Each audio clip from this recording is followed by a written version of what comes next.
అగ్నితో పరీక్షింపబడిన విశ్వాసము. మొదటి పేతురు పత్రికలో అపోస్తులుడైన పేతురు ఈ విధముగా చెప్పుచున్నాడు. భూమి మీద మన పోరాటములలో అది మనకు ఎంతో ప్రోత్సాహాన్ని ఇస్తుంది.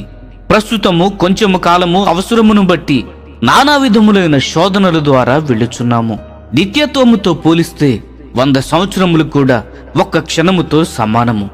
మన శ్రమలన్నిటిలో ఎల్లప్పుడూ నిత్యత్వాన్ని దృష్టిలో పెట్టుకోవాలి. అపోస్తులందరూ ఈ అభిప్రాయమును కలిగి ఉన్నారు. యాకోబు కూడా మన జీవితము ఆవిరి వంటిది అని చెప్పాడు. యాకోబు రాసిన పత్రిక 4వ అధ్యాయము 13వ వచనము గమనించండి. పౌలు క్షణమాత్రముండు మా చులకని శ్రమ అని చెప్పాడు. 2వ కొరింథీయులకు రాసిన పత్రిక 4వ అధ్యాయము 18వ వచనము గమనించండి. సత్యమైన దేవుని కృపయే మొదటి పేతురు పత్రిక యొక్క ముఖ్యాంశము. కాబట్టి సత్యమైన దేవుని కృపను పొందుకునిన వారు నానా విధములైన శోధన ద్వారా వెళ్ళుట సహజమే. నీలో ఉన్న విశ్వాసము నిజమైనది అని రుజువుపరచుటకు సువర్ణము అగ్నిచేత పరీక్షింపబడినట్లు నీ విశ్వాసము పరీక్షింపబడుతుంది. బంగారమును భూమిలో నుండి తీసినప్పుడు అది పరిశుభ్రముగా ఉండదు. దానిని అగ్నిలో వేయుట ద్వారానే పరిశుభ్రపరచగలము. సబ్బు మరియు నీటితో బంగారమును శుద్ధి చేయలేము. అది కేవలము పైన ఉన్న మురికిని మాత్రమే తీసివేస్తుంది. కానీ బంగారములు కలిసిపోయిన వేరే పదార్థములు తీసివేయుటకు దానిని అగ్నిలో వేయాలి. అప్పుడు అందులోని వేరే పదార్థములని కరిగిపోయి మరియు బంగారమే మిగులుతుంది. అగ్ని లాంటి పరీక్షల గుండా నీవు వెళ్ళుచుండవచ్చును. నీవు అగ్నిలో ఉన్నట్లే అది నిన్ను గాయపరుస్తుంది. నీ జీవితంలో ఉన్న అపవిత్రమైన వాటిని తీసివేయటమే దాని ఉద్దేశము. ఉదాహరణకు కొన్ని దేశాలలో క్రైస్తవులను హింసించి వారి ఆస్తులను తీసుకున్నప్పుడు ఏమి జరుగుతుంది? వారు శ్రేష్టమైన పరదేశులు అవుతారు. వారికి ఇప్పుడు ఆస్తిపాస్తులు లేవు గనుక వాటి మీద ఉన్న ఆసక్తి కోల్పోతారు. ఎక్కడైతే హింస ఉండదో అక్కడ మంచి విశ్వాసులు కూడా వారి యొక్క ఆస్తిపాస్తులను అంటిపెట్టుకుని ఉందరు. మనము వాటిని అంటిపెట్టుకోలేదని ఊహించుకోవచ్చు, కానీ మనలను మనమే మోసగించుకొనుచున్నాము. కాబట్టి మన దేశంలో కూడా హింసను అనుమతించవచ్చును, మరియు అప్పుడు మనము పవిత్రపరచబడతాము. బంగారములోని పనికిరానిదంతయు కాలిపోయి మనము నిజముగా పవిత్రపరచబడతాము. అందువలన లోకములో ఎక్కడైతే హింసింపబడుట ఉందో అక్కడ శ్రేష్టమైన క్రైస్తవులు ఉన్నారు. దేవుని యొక్క సత్యమైన కృపను పొందినప్పుడు మన వైఖరి ఈ విధముగా ఉంటుంది.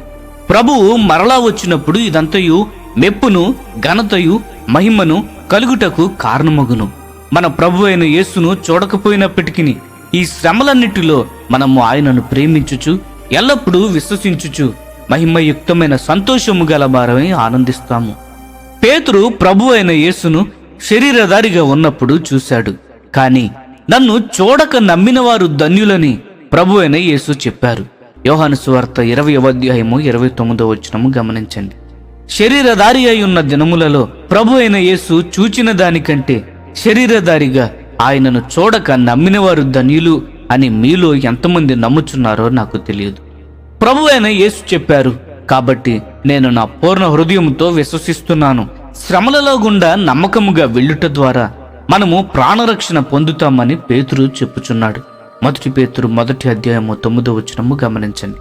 నరకము నుండి రక్షింపబడుట కంటే మన ప్రాణరక్షణ గురించి అపోస్తులు ఎక్కువ చెప్పారు. ఆదాములో నుండి స్వార్థమును, గర్వమును, అనేక చెడ్డమైన వాటిని మనము పొందుకొని ఉన్నాము.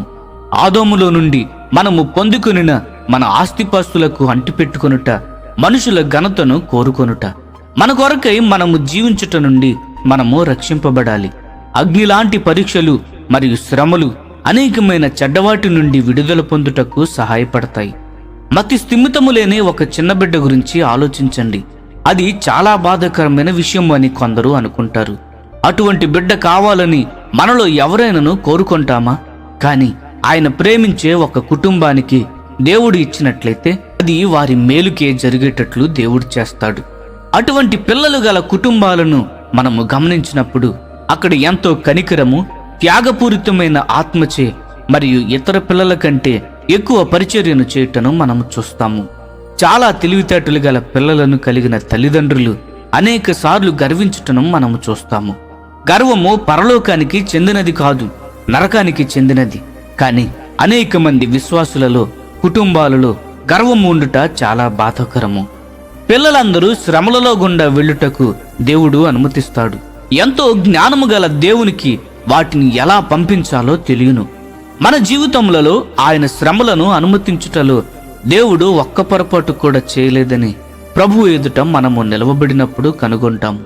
మన జీవితంలో ఆయన అనుమతించిన ప్రతి శోధన బంగారము వలె మనలను పవిత్రపరచుటకేనని ఆ రోజు కనుగొంటాము. నీవు దానిని నమ్మినట్లయితే నీవు ఎల్లప్పుడూ దేవుని స్తుతిస్తావు. ఈ శ్రమలన్నిటి మధ్యలో చెప్పనశక్యము కాని మహిమాయుక్తమునైన సంతోషమును పొందుతావు. మరియు చివరకు నీవు ప్రాణరక్షణ పొందుతావు. పాత నిబంధనలోని ప్రవక్తలు ఈ రక్షణను తెలుసుకోవాలని కోరినప్పటికీ వారు గ్రహించలేదు. దేవదూతలు కూడా ఈ కార్యములను తొంగి చూడగోరుచున్నారు. 1 పేతురుకు రాసిన పత్రిక 1వ అధ్యాయము 12వ వచనము గమనించండి. సువార్త ప్రకటించుటకు కావలసిన అభిషేకము పరలోకము నుండి పంపబడిన పరిశుద్ధాత్మ వలన పొంది ఉన్నాము.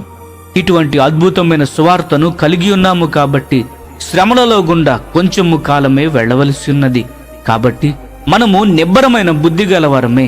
యేసుక్రీస్తు ప్రత్యక్షమైనప్పుడు మనకు తేబడు కృప విషయమే సంపూర్ణ నిరీక్షణ కలిగి ఉందము.